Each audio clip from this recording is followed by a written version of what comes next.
নমস্কার, 24 ঘন্টায় আপনাদের স্বাগত। টাটা গোষ্ঠীর চেয়ারম্যানের পদ থেকে সরিয়ে দেওয়া হলো সাইরাস মিস্ত্রিকে। আগামী 4 মাস অন্তর্বর্তী চেয়ারম্যান হিসেবে দায়িত্ব সামলাবেন রতন টাটা। সর্বস্তরের আস্থা ফেরানোর লক্ষ্যেই তার নতুন করে এই দায়িত্ব নেওয়া, বিবৃতি দিয়ে জানিয়েছেন রতন টাটা।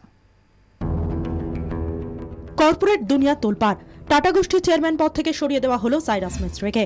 আগামী 4 মাস অন্তর্বর্তী চেয়ারম্যান হিসেবে দায়িত্ব সামলাবেন রতন টাটা। মুম্বাইয়ে বোর্ড মিটিং শেষে ঘোষণা করল টাটা সন্স। 2012 ডিসেম্বরে 60,000 কোটি টাকা টাটা গোষ্ঠীর কর্ণধারের দায়িত্ব নেন সাইরাস মিস্ত্রি।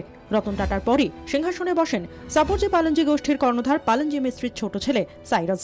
কিন্তু 1-2 বছর পর থেকেই তাল কাটতে শুরু করে। বিভিন্ন বিষয়ে রতন টাটার সঙ্গে মতবিরোধ শুরু হয় সাইরাসের। তার সঙ্গে যোগ হয় টাটা গোষ্ঠীর বিভিন্ন কোম্পানির খারাপ পারফরমেন্স। সাইরাস মিস্ত্রিকে সরানোর জন্য কোনো কারণ দেখায়নি টাটা সন্স। তবে কর্পোরেট দুনিয়ায় কান পাতলেই শোনা যাচ্ছে নানা গুঞ্জন। জামশেদজি রতন টাটাদের আমলে টাটা গোষ্ঠী যে উচ্চতায় পৌঁছেছিল, সাইরাসের নেতৃত্বে তা সম্ভব হচ্ছিল না। সাইরাস মিস্ত্রির একাধিক সিদ্ধান্ত রতন টাটার না পছন্দ ছিল। সাইরাসের সিদ্ধান্তে অখুশি ছিলেন শেয়ার হোল্ডাররাও। 4 বছরে শেয়ার হোল্ডারদের বিশ্বাসযোগ্যতা অর্জন করতে পারেননি সাইরাস। এর সঙ্গে যোগ হয় টাটা গোষ্ঠীর ব্যবসায় সার্বিক মন্দা। গত আর্থিক বছরে টাটা গোষ্ঠীর ব্যবসা প্রায় 30,000 কোটি টাকা কমেছে।